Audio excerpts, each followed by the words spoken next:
Do not sign that confession. The voice came from the back of the federal courtroom 3 seconds before Vincent Romano was supposed to surrender his company, his freedom, and the rest of his life. Every head turned. A young woman in a dark navy suit stood between the open courtroom doors, one hand gripping a thick legal brief against her chest. Rain darkened the shoulders of her coat. Her black hair had been pulled into a severe knot, but several damp strands clung to her cheek. Vincent forgot how to breathe. He had not seen Elena in 3 years. Not since she had walked out of the Romano mansion carrying one suitcase, returned every credit card he had given her, and told him that being loved by him felt too much like being owned. Gabriel Romano rose from the first row behind the defense table. This is a closed forfeiture hearing. Elena ignored him. She walked down the center aisle while reporters leaned over one another and federal agents exchanged uneasy looks. Vincent's remaining defense attorney, Paul Ackerman, stood halfway from his chair. Ms. Romano, this is highly irregular. So is advising your client to accept a plea before reviewing the government's corrupted evidence. Ackerman's face reddened. At the bench, Judge Miriam Hayes removed her glasses. State your name and purpose. Elena placed her credentials on the defense table. Elena Romano, admitted to the Southern District of New York and the Second Circuit. I am requesting permission to substitute as lead counsel, an immediate stay of forfeiture, and a 48-hour evidentiary hearing regarding government misconduct. Federal Prosecutor Rebecca Sloan rose. Your Honor, Ms. Romano is the defendant's daughter. Her personal interest creates an obvious conflict. Adopted daughter, Gabriel said quietly. Elena turned her head. The look she gave him made his satisfied smile disappear. Then she faced the judge again. 25 years ago, Vincent Romano found me inside a garbage container and refused to let me die. That history does not prevent me from understanding professional responsibility. She opened the legal brief. The government claims its central financial ledger was recovered from my client's private office at 6:12 a.m. during the federal raid. According to the evidence log, the device was sealed inside an evidence bag at 6:19. Rebecca folded her arms. That is correct. Elena removed a forensic report. The government's own metadata shows the ledger file was written onto that device at 7:06 a.m., 47 minutes after the bag was supposedly sealed. The courtroom changed. Reporters began writing. One federal agent leaned toward another. Rebecca's expression remained controlled, but a slight line appeared between her eyebrows. That report has not been authenticated. It was prepared by Dr. Samuel Hodge, formerly of the FBI's Digital Forensics Division. He is outside this courtroom and prepared to testify.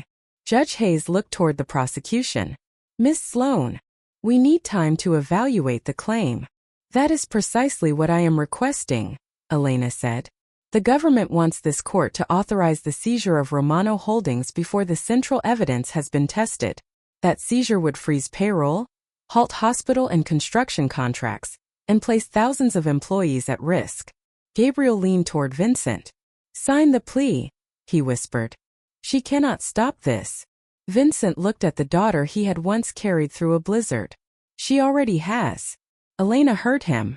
She did not look his way. Judge Hayes reviewed the report for several long minutes. Then she set it down. The forfeiture decision is stayed for 48 hours. Ms. Romano's substitution as counsel is temporarily approved, subject to a written conflict waiver from the defendant. Rebecca immediately objected. Judge Hayes raised one hand. You may challenge the representation after the evidentiary hearing. Elena placed a waiver in front of Vincent. He stared at it. She had already prepared everything. Of course she had. You knew I would sign? He asked quietly. I knew you would rather trust me than surrender to Gabriel. Gabriel's face tightened. Vincent signed. Judge Hayes struck the gavel. Court will reconvene Wednesday morning. The courtroom erupted. Reporters rushed toward the doors. Federal agents surrounded Rebecca. Vincent's lawyers began speaking over one another. Elena closed the evidence box. Vincent remained seated. Why did you come back? She did not look at him. I did not come back because I think you are a good man. The words hurt less than the coldness with which she said them. I came back because bad men do not get to manufacture justice.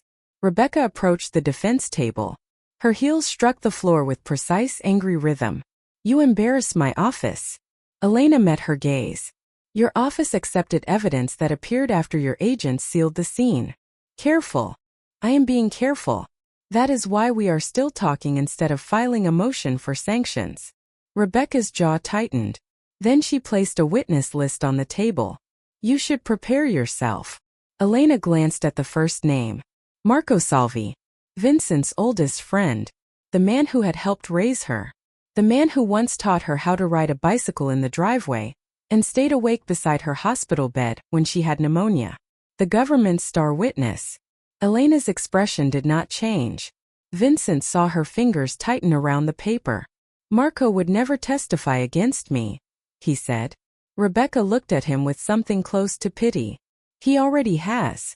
25 years earlier, Vincent Romano had been 27, angry, ambitious, and still young enough to believe power could protect a man from grief. Snow fell over Brooklyn in thick, wind-driven sheets. Vincent had just left an abandoned warehouse near the East River, after settling a dispute involving stolen cargo. The warehouse belonged to a company his father used for transactions that did not appear in official books. His driver was waiting near the street. Vincent had almost reached the car when he heard the sound. First he thought it was a cat. A faint cry came from behind a row of rusted trash containers. He stopped. Mr. Romano? The driver called. Vincent moved toward the sound. One of the lids was partly open. Inside, beneath black plastic bags and a broken wooden crate, something moved. Vincent pulled the lid back. A newborn baby lay inside the freezing container. She had been wrapped in a blood-stained wool coat. Her skin had turned dangerously pale. A damaged hospital bracelet remained around one tiny ankle, and a silver St. Christopher medal had been tied to the blanket with red thread. The child tried to cry. Only a weak rasp came out. For a second, Vincent stood frozen. He had ordered men beaten. He had watched people die. Nothing had prepared him for the sight of a newborn discarded among garbage, as though her life had already been judged worthless. He reached into the container. The baby fit against his chest beneath his coat. She's alive, he said. The driver stared. What do we do? Vincent looked toward the car. Drive. The nearest hospital emergency room tried to take the child from him. He refused until a doctor physically guided his hands away. The baby's temperature had dropped dangerously low. Her breathing was unstable. The doctor said she might not survive the night. Vincent sat outside the neonatal unit until sunrise. His father called 6 times. Vincent answered on the 7th. Where are you? Hospital. Who got hurt? No one you know. His father's voice hardened. We have a meeting. Cancel it. You do not cancel my meetings. Vincent looked through the glass at the newborn beneath warming lights. I just did. The baby survived. Police found no mother. The hospital bracelet had been damaged, leaving only the letters ROW and part of a date. The coat contained no identification. The St. Christopher medal had one word engraved on the back. Claire. Vincent's widowed Aunt Teresa agreed to become the baby's temporary foster guardian when social services refused to place a child directly into the home of a young unmarried man with a family name investigators already recognized. Vincent visited every day. He named her Elena after his younger sister, who had died from illness when they were children. Months later, Vincent began the adoption process. His father called the decision weakness. You found the child, he said. That does not make her yours. Vincent looked at the infant sleeping in Teresa's arms. No one else wanted her. That is not your responsibility. Vincent answered quietly. It is now. In the present, Elena spread the government's evidence across a conference table in a secure room beneath the federal courthouse. Vincent sat at one end. His remaining lawyers sat along the wall, offended that the 25-year-old woman had taken control within minutes of arriving. Gabriel remained outside. Elena had ordered security not to let him enter. Vincent noticed. You suspect him. I suspect everyone who encouraged you to confess before the evidence was tested. He was trying to protect the company. He prepared a resolution giving himself control the moment you became legally incapacitated. Vincent leaned back. That is normal succession planning. It was backdated. His eyes sharpened. Elena slid the document toward him. One board member's signature identified him as Chief Strategy Officer. He had not received that title until 3 months after the document's listed date. Vincent read it twice. Clerical error. That is what Gabriel said. You spoke to him? I asked one question. And? He smiled before answering. Vincent almost smiled himself. She had always distrusted people who smiled before difficult answers. He looked at the evidence box. You should leave the case. No. They sent you a threat already. Her eyes lifted. How do you know? Vincent placed a black envelope on the table. It had been recovered outside her hotel room by his men.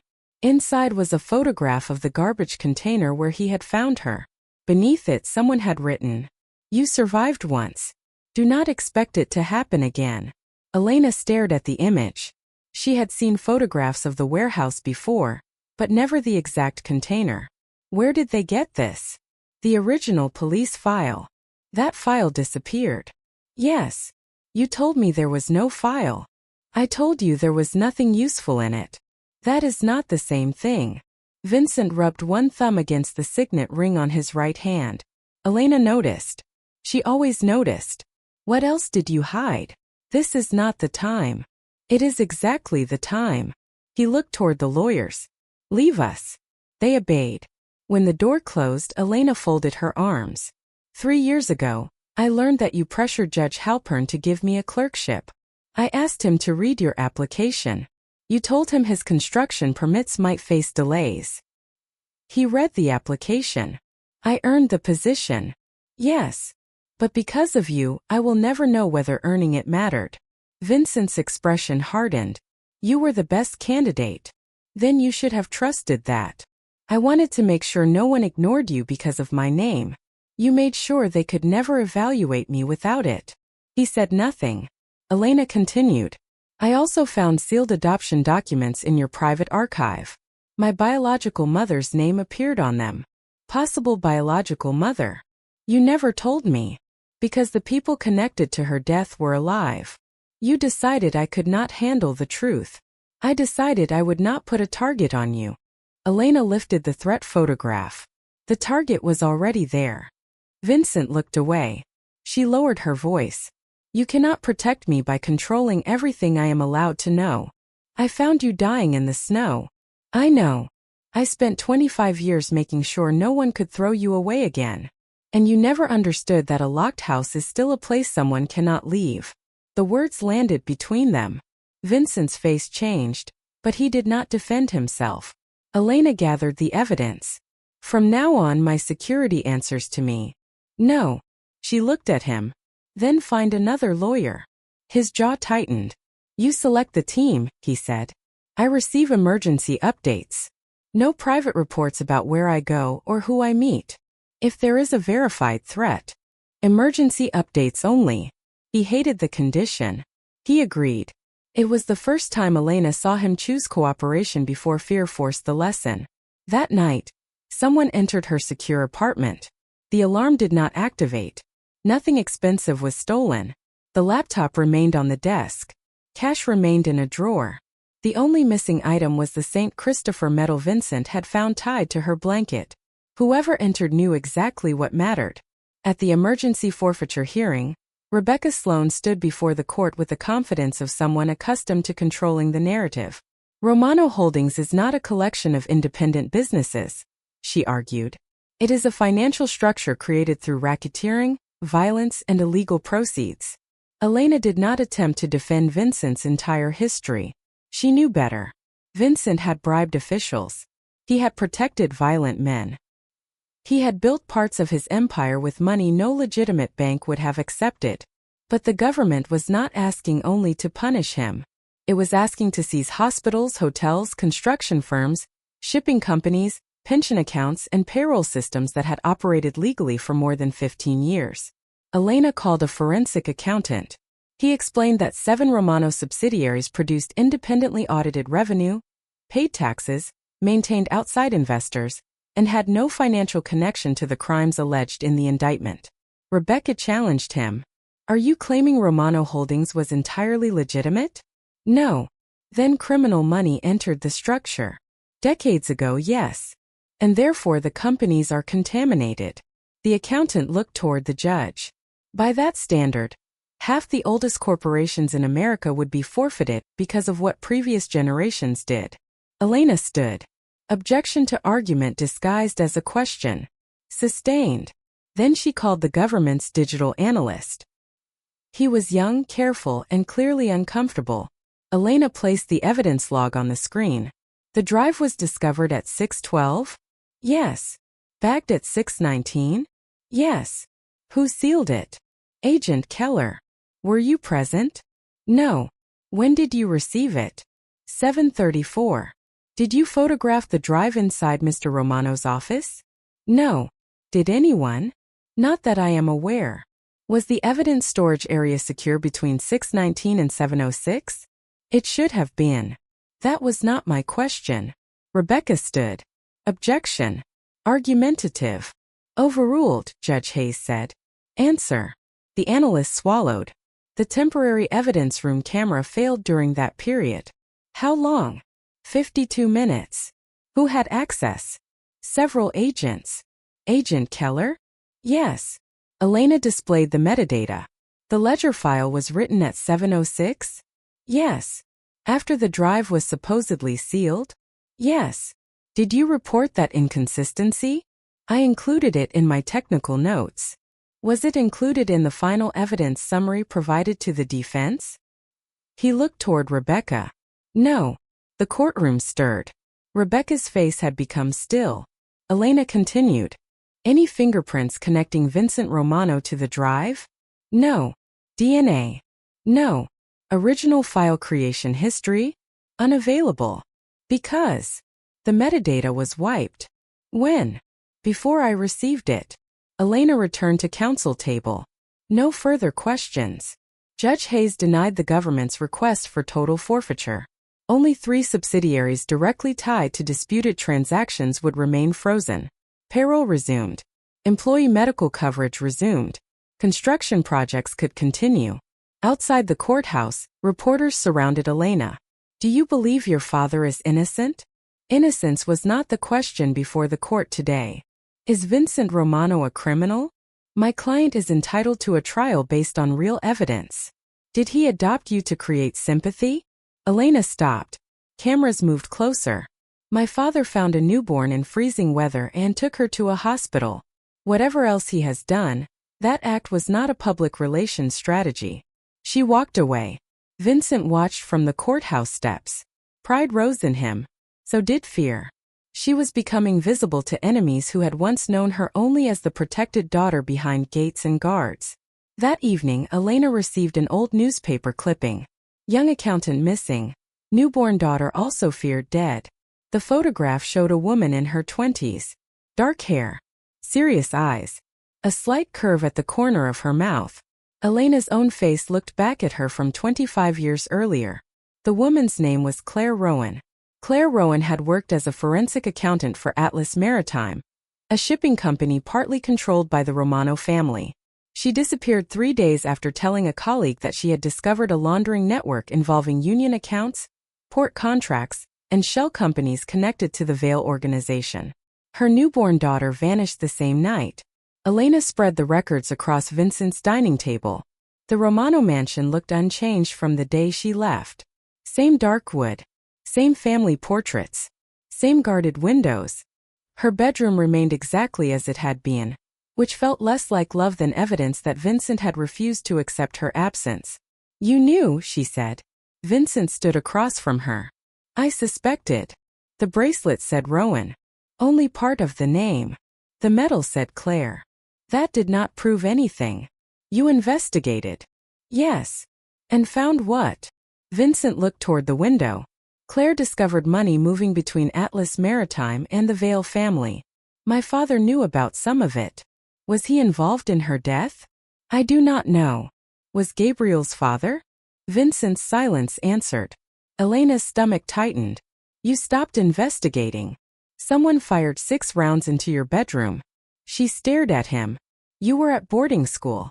The room was empty. How old was I? 12. You told me the window broke during construction. I told you what allowed you to sleep. You lied. Yes. His honesty was brutal. Elena turned away. You should have told me. You were a child. I stopped being a child. The men involved did not stop being dangerous. You kept me dependent on you. I kept you alive. She faced him again. You always say that as though survival is the only thing a father owes his daughter. Pain moved across his face. Elena immediately hated that she noticed. Vincent opened a drawer and removed an old file. Inside was a copy of Claire's missing person report. The original had vanished from police archives. The lead investigator had been Detective Harold Keller, Special Agent Grant Keller's father. Elena read the name twice. The agent leading your case is the son of the man who investigated my mother. Yes. And he checked out Claire's sealed archive last month. Vincent's eyes narrowed. How do you know? I requested it this morning. The clerk said Agent Keller removed it for comparison with the modern Romano investigation. Vincent touched his signet ring. Why would he need a 25-year-old missing person file? He would not, Elena said, unless the two cases were built from the same evidence. Marco Salvi entered the courtroom wearing a gray suit and the face of a man attending his own funeral. Vincent did not look at him. Elena did. Marco had been 28 when Vincent found her. He had carried her through the mansion during nights when she would not sleep. He taught her chess, drove her to school, and once frightened an entire hospital because a nurse was slow to respond to her fever. Now he raised his right hand and swore to tell the truth. Rebecca led him through years of alleged crimes. Marco testified that Vincent authorized illegal payments, intimidated witnesses, and ordered 3 murders. His voice never broke. Vincent remained motionless. Only his right hand tightened beneath the table. Elena rose for cross-examination. Mr. Salvi, how long have you known Vincent Romano? 38 years. He saved your life when you were 14? Marco's eyes flickered. Yes. You served as emergency guardian in my adoption file? Yes. You taught me to ride a bicycle? Rebecca stood. Relevance. The government is presenting this witness as an insider whose long loyalty makes his accusations credible. Judge Hayes nodded. Proceed. Elena stepped closer. You told me loyalty meant telling someone the truth before their mistakes destroyed them. Marco looked at her. I remember. Did you mean it? Yes. Then let us discuss March 14th. She displayed his grand jury testimony. You said Vincent ordered Daniel Pike's murder during a private meeting in Brooklyn. Yes. Vincent was in Montreal that day. Marco's jaw tightened. You were also in Montreal.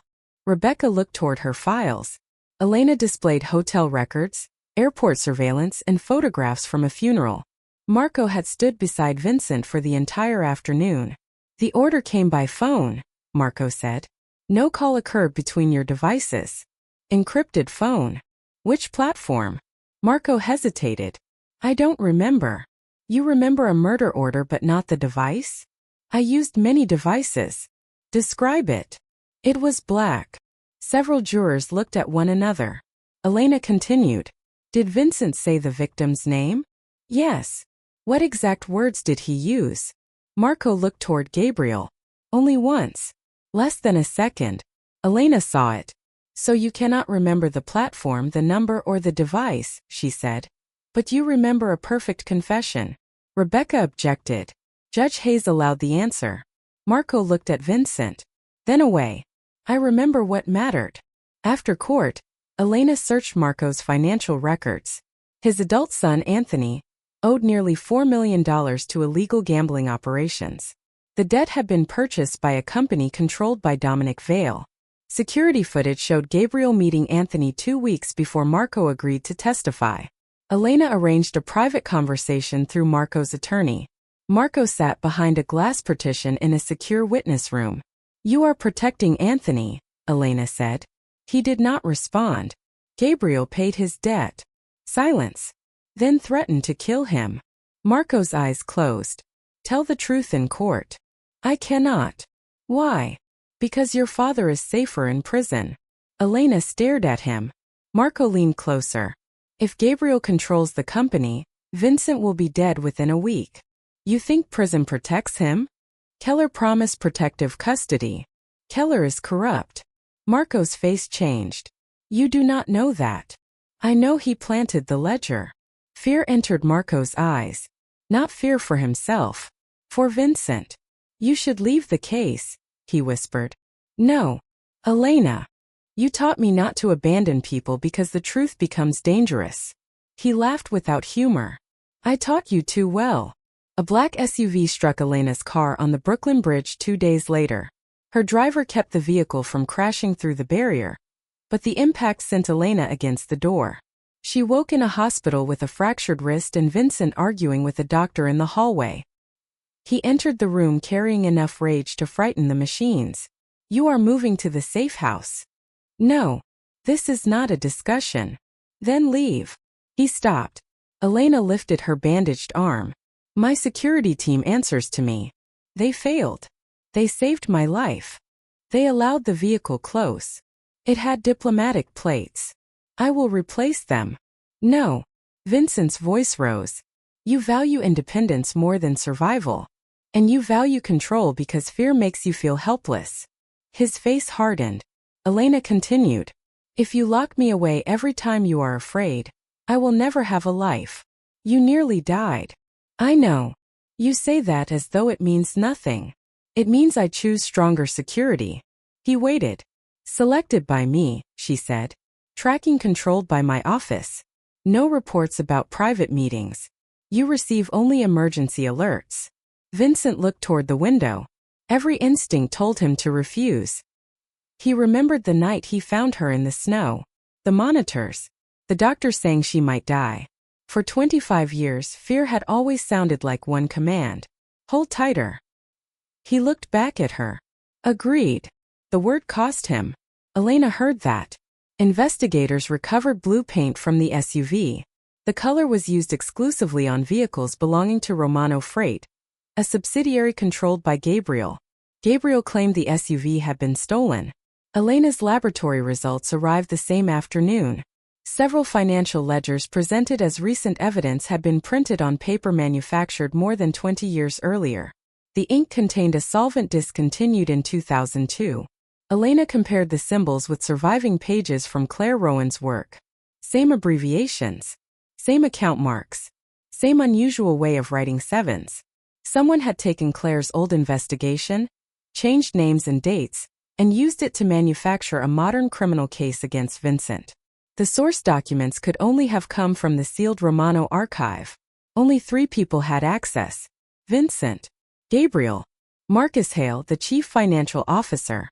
The archive logs showed repeated entry using a maintenance credential belonging to a man who had died the previous year. Someone had cloned it. Gabriel called an emergency board meeting before Elena could secure the archive. He presented Vincent's indictment, the falling stock value, and Elena's personal interference as evidence that the company needed new leadership. The board voted to suspend Vincent and appoint Gabriel interim chairman. Within an hour, Gabriel cut funding to the defense team. Then he announced negotiations to sell Romano Shipping to Dominic Vale. The sale would close in 72 hours. Vincent wanted to send men to remove Gabriel. No, Elena said. They stood in Vincent's study surrounded by captains waiting for orders. He stole the company. Then we fight him in court. Courts move slowly. For once, you will have to survive without frightening time into moving faster. Vincent turned toward his men. Leave. When they were alone, he said. You believe the law can stop Gabriel? I believe violence will prove the prosecution's entire case. He will destroy everything before a judge reads the motion. Then we move faster. Vincent looked at her. You sound like me. No. Elena gathered the shareholder files. I intend to win without leaving bodies behind. Gabriel began dismantling Romano Holdings immediately. Employees loyal to Vincent were fired.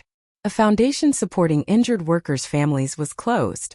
Construction projects were transferred to shell companies controlled by Dominic Vale. Banks threatened to call loans. Union leaders prepared strikes. The empire Vincent had spent 30 years building began collapsing without a shot being fired. Elena searched the shareholder structure. At 2 in the morning, she discovered a trust created on her 21st birthday. 26% of Romano Holdings belonged to her. She confronted Vincent before dawn.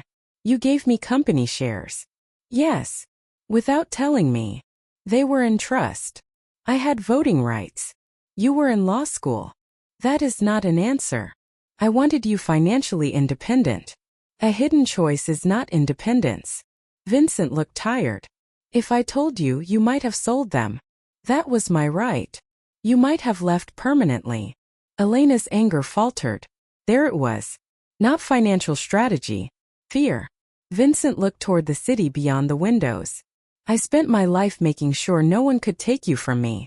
His voice lowered. I did not understand I was becoming the reason you had to leave. For once, he did not defend himself. Elena looked at the trust document.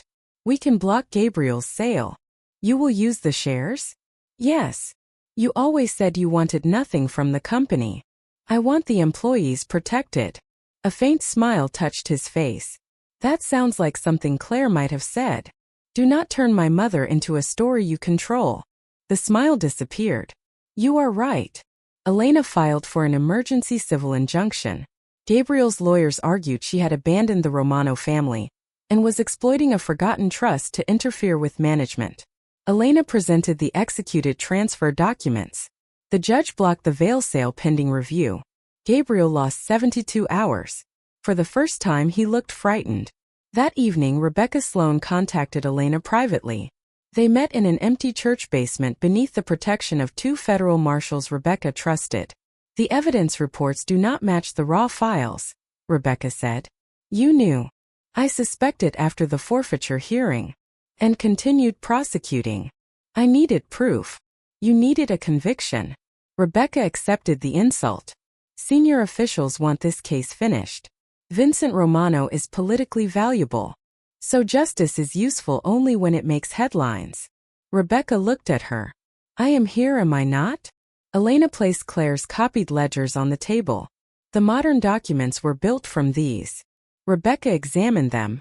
If Keller planted evidence, I need something impossible to bury. Then help me find it. Rebecca extended her hand. It was not friendship. It was an agreement. Marco returned to the witness stand. Elena placed records of Anthony's debts before him. Your son owed money to the Veil organization. Marco stared at the documents. No. Gabriel paid the debt through an offshore company. No. Then Anthony was taken to a rehabilitation facility under armed escort. Rebecca objected. Judge Hayes allowed the line of questioning. Elena displayed a photograph. Do you recognize the men beside your son? Marco's face changed. Answer. Yes. They work for Gabriel Romano? Yes. Did Gabriel threaten Anthony? No. Elena stepped closer. You once told me loyalty means telling someone the truth before his mistake destroys him. Marco looked toward Vincent. Vincent's face remained unreadable. If you ever meant that, Elena said. Tell the truth now. Marco's shoulders collapsed. Yes. The courtroom erupted. Judge Hayes struck the gavel. Marco began speaking. Gabriel had purchased Anthony's debt. He threatened to kill him unless Marco testified. Agent Keller promised Vincent would receive protected custody if Marco cooperated. Marco believed prison was the only place Gabriel could not reach him. Did Vincent order the murders in this indictment? Elena asked. No. Rebecca stood. Did he order illegal payments? Some years ago. Not the payments in these ledgers. Did he participate in the modern conspiracy? No. Before Marco could explain further, the courthouse alarm began screaming. A bomb threat forced evacuation. Marco was placed inside a federal transport vehicle. A man wearing tactical gear approached with forged credentials. He opened fire. Marco survived because a marshal pushed him to the floor. 2 bullets struck his chest. Before losing consciousness, he grabbed Rebecca's sleeve. Keller, he whispered. Keller arranged it. The attack destroyed Rebecca's remaining doubt. She obtained a warrant for Keller's private evidence locker. Before the search began, Keller filed a motion to disqualify Elena.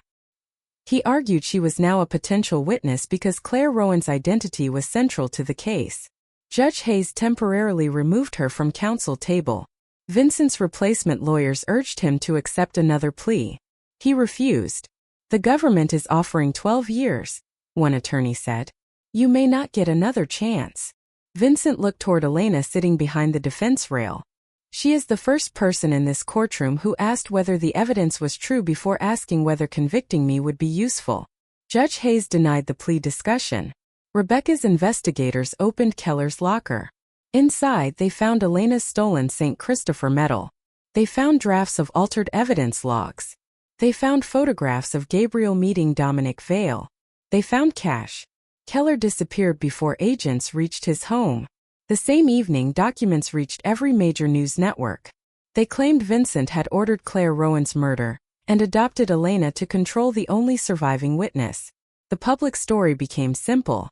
The Mafia boss had murdered a woman, rescued her baby for appearance, and raised the child inside his empire. Elena stood outside the courthouse surrounded by cameras. "Did Vincent kill your mother?" She did not answer. "Are you protecting the man who orphaned you?" She entered the courthouse without looking back. Inside, she found Vincent alone in a conference room. He looked older than he had that morning. "Did you?" she asked. "No." She wanted to believe him. That frightened her. "Did you know Claire?" "I met her twice." "Did you threaten her?" "No." "Did your father?" "Possibly." "Gabriel's father?" "Yes." "Why should I believe you?" Vincent opened his hands. "You should not believe me because I raised you." He had never said anything like that before.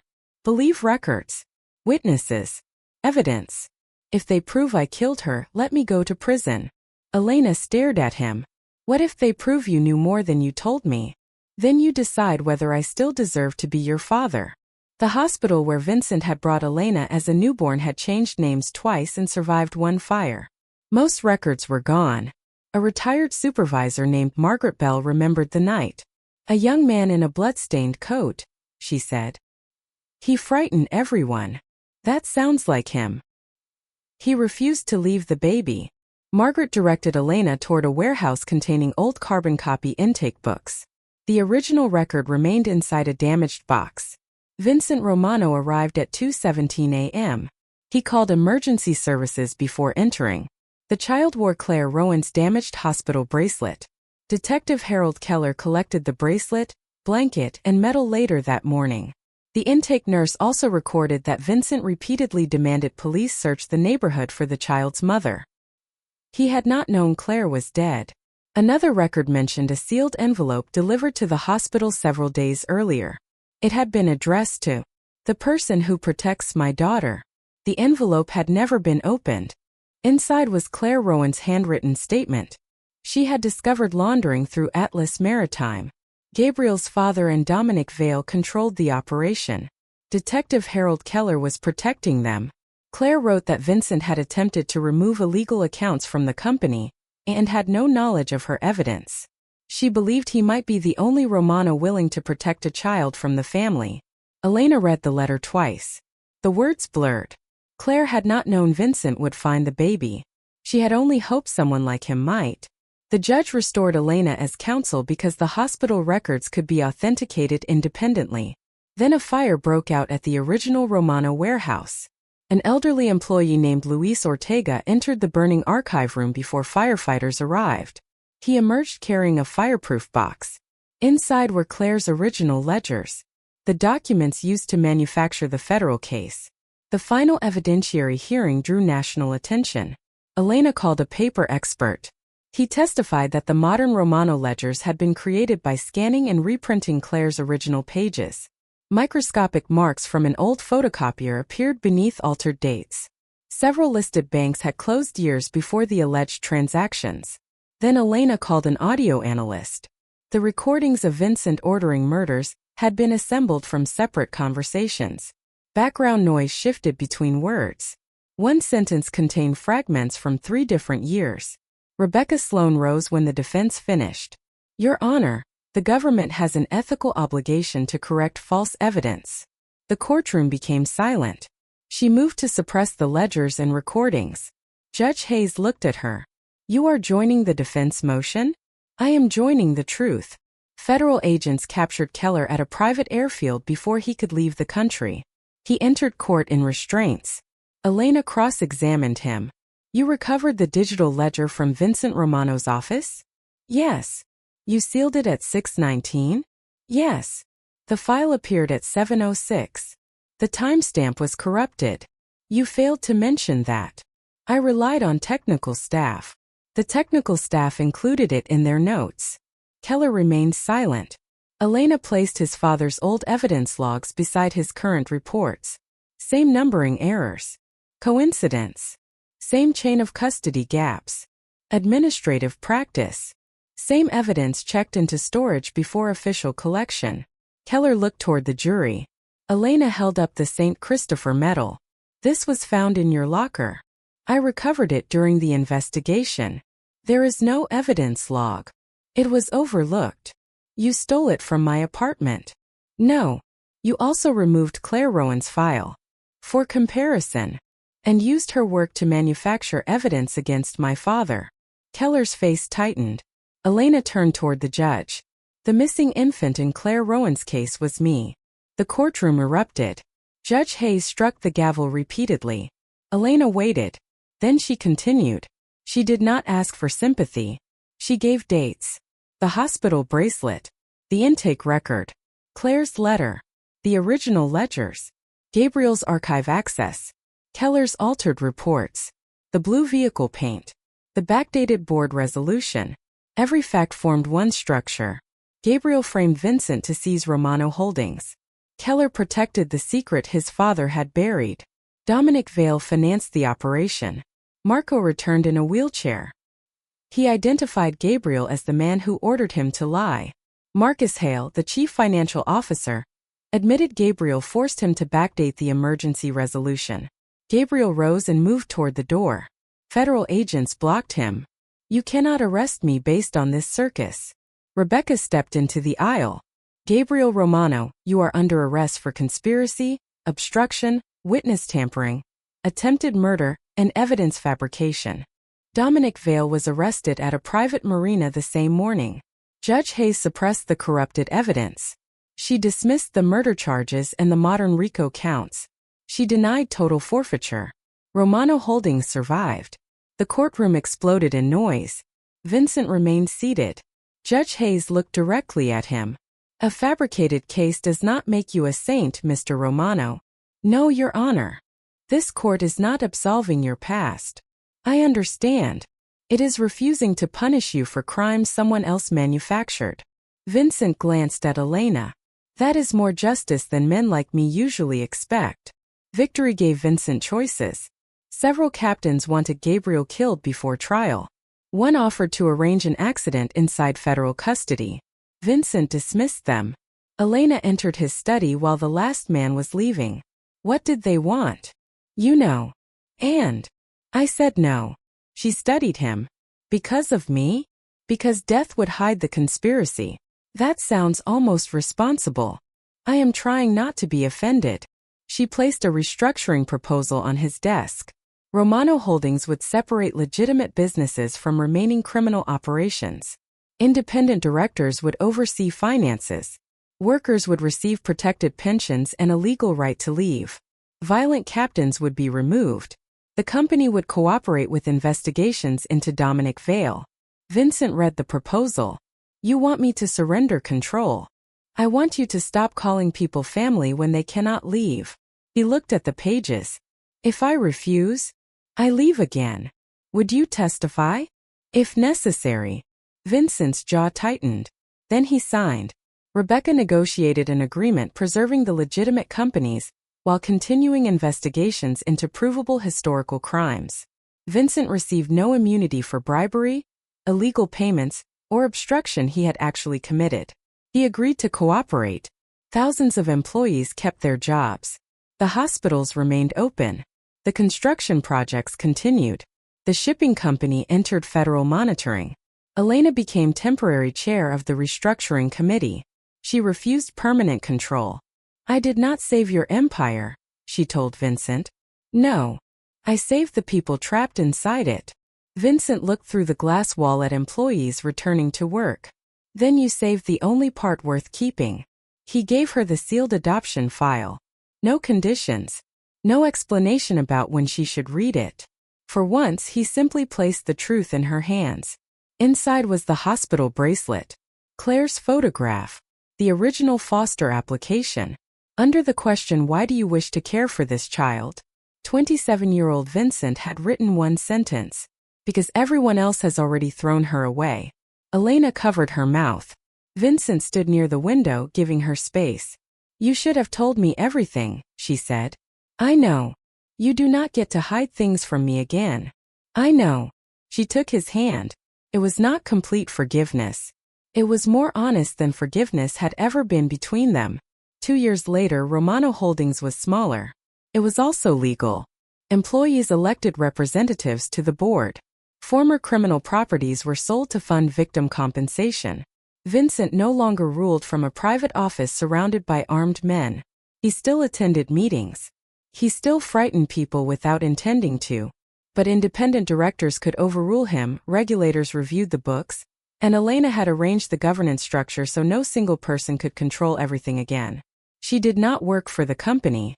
Instead, she founded the Claire Rowan Justice Foundation. The foundation represented abandoned children, whistleblowers, threatened witnesses, and families escaping organized crime. The warehouse where Vincent found her was demolished. In its place stood Claire House, an emergency residence for children and protected witnesses.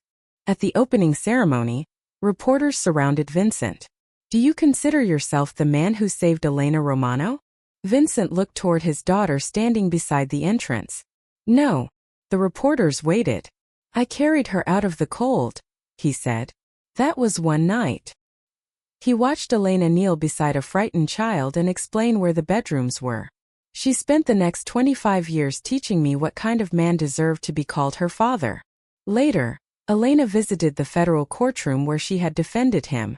The benches were empty. Vincent joined her in the center aisle. "Do you regret it?" he asked. "Saving you?" "Yes. Sometimes." He smiled. Elena looked toward the defense table. "I never regretted saving the employees who would have fallen with you. That is almost affectionate. Do not become emotional." His phone rang. A social worker from Claire House reported that a teenage mother had arrived carrying a newborn. She had nowhere to stay. Elena and Vincent left the courtroom together.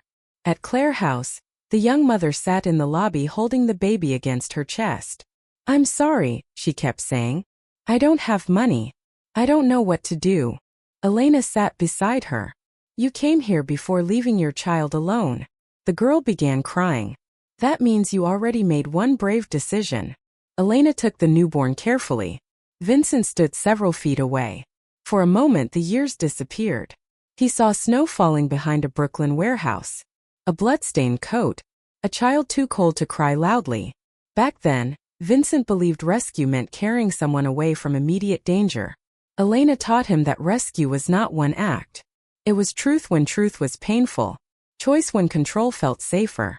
Accountability when power offered escape. And staying after the crisis ended. Vincent Romano once believed the abandoned baby needed him because she had nothing. The truth was that Elena became the only person capable of giving his life meaning beyond fear, money, and the family name. 25 years after he pulled her from the trash, she walked into federal court and saved his empire. But the company was never the greatest thing she saved. She saved the part of her father that had spent a lifetime believing men like him could never become anything better.